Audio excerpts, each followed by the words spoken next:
Right, ఇక మరొక big breaking చూస్తున్నాం.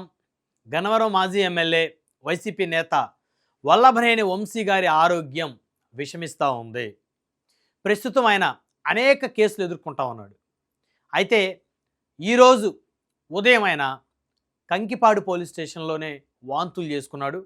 మరి గన్నవరం నియోజకవర్గంలో నకిలీ ఇళ్ల పట్టాలు పంపిణీ చేశారనేటువంటి ఆరోపణతో మరి వంశీకి నూజివీడు కోర్టు ఆయన్ని 2 రోజుల పాటు పోలీస్ కస్టడీకి ఇచ్చింది.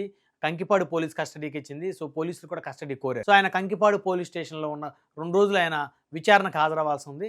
సో ఆయన వచ్చినటువంటి మొదటి రోజే మరి ఆయన తీవ్రమైనటువంటి దగ్గుతోటి బాధపడతా ఉన్నాడు. పోలీస్ స్టేషన్లోనే వల్లభనేని వంశీ వాంతులు చేసుకున్నాడు. ఆ వీడియో సోషల్ మీడియాలో వైరల్గా మారింది. వైసీపీ శ్రేణులు కూడా ఆగ్రహం వ్యక్తం చేస్తున్నారు. అయితే వల్లభనేని వంశీ గారు 2009లో తెలుగుదేశం పార్టీ నుంచి విజయవాడ ఎంపీగా పోటీ చేసి అతి తక్కువ ఓట్లతో ఓడిపోయారు.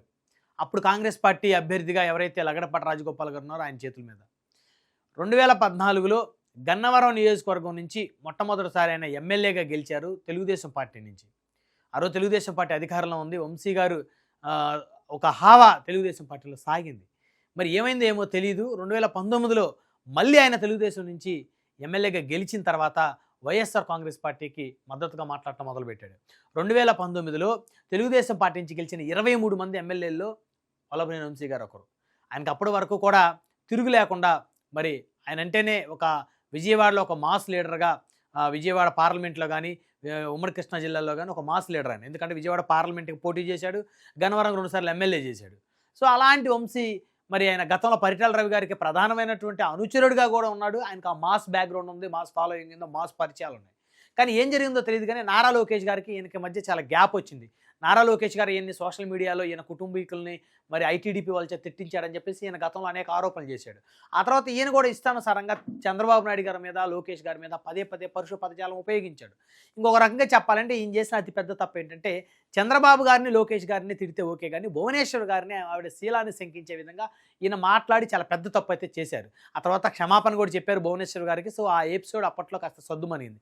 మరి ఆ తర్వాత కట్ చేస్తే 2024లో కూటమి 164 స్థానాలతోటి అధికారంలోకి వచ్చింది. వైఎస్ఆర్ కాంగ్రెస్ పార్టీ కేవలం 11 స్థానాలకు పరిమితమైంది. మొట్టమొదటిసారి వైకాపా కండవా వేసుకొని ఫ్యాన్ గుర్తు మీద 2024 ఎన్నికల్లో గన్నవరం నుంచి వల్లభనేని వంశీ గారు పోటీ చేసి చిత్తుగా ఓడిపోయారు. మరి ఆ తర్వాత ఆయన ఓటమి తర్వాత మరి కూటమి ప్రభుత్వం భారీ సీట్లతో అధికారంలోకి వచ్చిన తర్వాత వల్లభనేని వంశీ గారికి సినిమా అర్థమైపోయింది. ఆయనకి ఇబ్బంది జరుగుతుంది గతంలో మాట్లాడిన మాటలు. కానీ సో అనుకున్నట్లుగానే ఆయన మీద ఎస్సీ కేసులు నమోదయ్యాయి. అదేవిధంగా ఆయన ఇళ్ల పట్టాల పంపిణీలు అవకతవకలు చేసేయడానికి కేసులు నమోదయ్యాయి. అదేవిధంగా ఇంకా అనేక కేసులు, అంటే ఆయన మీద ఉన్న కేసులన్నీ కూడా యాక్టివ్ అయిపోయాయి. ప్రస్తుతం ఆయన గన్నవరం నియోజకవర్గంలో మరి ఇళ్ల పట్టాల పంపిణీకి సంబంధించి మరి నకిలీ ఇళ్ల పట్టాలు పంపిణీ చేసాడని ఒక పెద్ద ఆరోపణ ఎదుర్కొంటా ఉన్నారు. దానికి సంబంధించి నూజివీడు కోర్టు ఆయన పోలీస్ కస్టడీకి ఇచ్చింది 2 రోజుల పాటు. అయితే మరి కంకిపాడు పోలీస్ స్టేషన్లో ఆయన తీవ్రంగా అనారోగ్యంతో బాధపడుతూ ఉన్నారు. నిమిషానికి 10 సార్లు దగ్గుతూ ఉన్నాడు. అదేవిధంగా ఆయన వాంతులు కూడా చేసుకోవటం ఏదైతే ఉందో కాస్త చూసే వాళ్ళకైతే అయ్యో పాపం అని అయితే మొదటిసారి అనిపించిందని చెప్పుకోవచ్చు. ఎందుకంటే వల్లభనేని వంశీ గారు తప్పు చేశారు, అది ఎవ్వరు కూడా కాదనలేంది. ఎందుకంటే గత ప్రభుత్వం ఆ విధంగా ప్రోత్సహించింది వీళ్ళందరినీ కూడా. ఒక బోరుగడ్డ అనిల్ అనే ఉన్మాది ఏ విధంగా మాట్లాడాడు, కొంతమంది ఎమ్మెల్యేలు, మంత్రులు కూడా అతనిలాగానే మాట్లాడారు. అదొక దురదృష్టం. ఆంధ్రప్రదేశ్ రాజకీయాల్లో ఈ చీకటి రోజులుగా మనం చెప్పుకోవాలి. ఎందుకంటే వైకాపాలో కూడా భాష సక్రమంగా మాట్లాడినటువంటి గొప్ప నాయకులు ఉన్నారు. అదేవిధంగా భాష సక్రమంగా మాట్లాడలేని నాయకులు ఉన్నారు. తెలుగుదేశంలో కూడా పరుష పదజాలం మాట్లాడిన నాయకులు ఉన్నారు. అందులో ఎలాంటి డౌటు లేదు. వాళ్ళేమి గొప్పవాళ్ళు, వీళ్ళేమి నీచులని చెప్పాల్సినటువంటి అవసరం లేదు. సో కాకపోతే కాస్త ఒళ్ళు దగ్గర పెట్టుకొని మాట్లాడాల్సినటువంటి నాయకులు ఇళ్లలోని ఆడవాళ్ళని కూడా టార్గెట్ చేసి మాట్లాడటం అనేది ఇప్పుడు వారి మెడకి బలంగా చుట్టుకున్నాయి కొన్ని అంశాలు. సో దాంట్లో మరి వల్లభనేని వంశీ గారు కూడా ఉన్నారు. మరి ఇప్పుడైతే ఆయన ఆరోగ్య పరిస్థితి చాలా విషమంగా ఉంది. ఉదయం నుంచి కూడా కాస్త ప్రజల్లో అయితే అయ్యో పాపం పోనీలే, ఎందుకంటే ఇన్ని రోజులు ఇబ్బందులు పడ్డాడు, ఆయనకు తగిన శిక్షే పడింది, కోర్టుల చుట్టూ తిరిగాడు, ఆరోగ్యం బాగలేక ఇబ్బంది పడ్డాడు, మరి ఒంటరిగా జైల్లో 4 గోడల మధ్య కూర్చొని నరకయాతన అనుభవించాడు అనేటువంటి ఒక అభిప్రాయం ప్రజల్లో కలిగింది. సో ఆయన వాంతులు చేసుకోవటం, అదేవిధంగా ఆయన నిమిషానికి 10 సార్లు దగ్గటం, ఆయన పేల ముఖం, బిక్క ముఖం వేసుకొని ఒక నిస్సహాయుడిగా ఆయన నిలబడటం ఏదైతే ఉందో కాస్త సానుభూతి అయితే ప్రజల్లో కలుగుతుందని అయితే చెప్పుకోవచ్చు. అయితే ఇప్పుడు చాలామంది ఒప్పుకోరు. ఎందుకంటే ఈయన చాలా బూతులు మాట్లాడాడు. చంద్రబాబు గారిని, లోకేష్ గారిని, భువనేశ్వర్ గారిని మాట్లాడారు. అసలు ఈయన వదిలిపెట్టే పరిస్థితి లేదు అని. సో అవన్నీ కూడా తప్పే. మనం దాన్ని ఖచ్చితంగా ఖండించాలి. సో దానికి తగ్గ శిక్ష ఆయనకి పడాలి.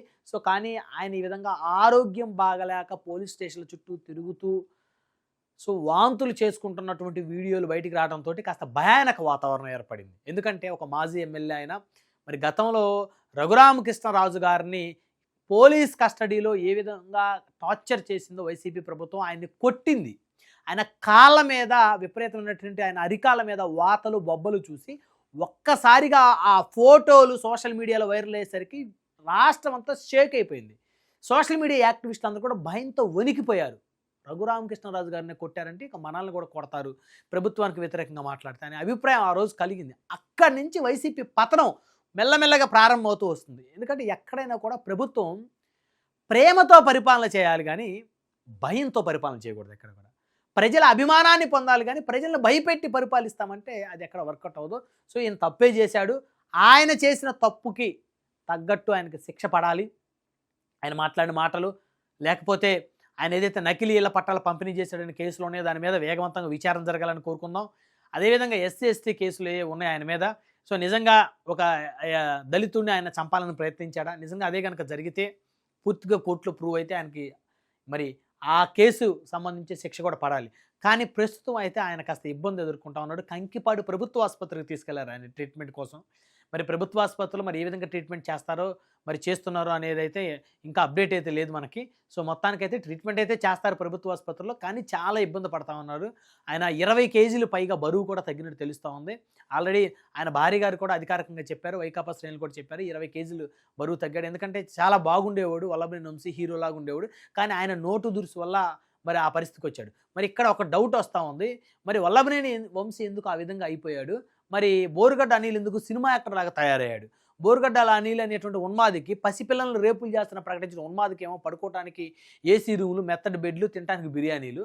మరి వల్లభనేని వంశీకి మాత్రం 4 గోడల మధ్య మరి ఆయన కటిక నేల మీద పడుకోవటం, అదేవిధంగా ఆయనకు ఆరోగ్యం బాగలేకపోయినా కూడా కనీసం ఆయనకి సరైనటువంటి వైద్యం అందించే ప్రయత్నం కూడా చేయాలనే ఆలోచన కూడా మరి ప్రభుత్వానికి కానీ మరి పోలీసులకు కానీ రాకపోవడం అయితే ఇక్కడ కాస్త బాధాకరమైన అంశం.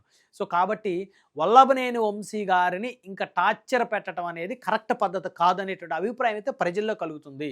అందులో ఎలాంటి సందేహం లేదు.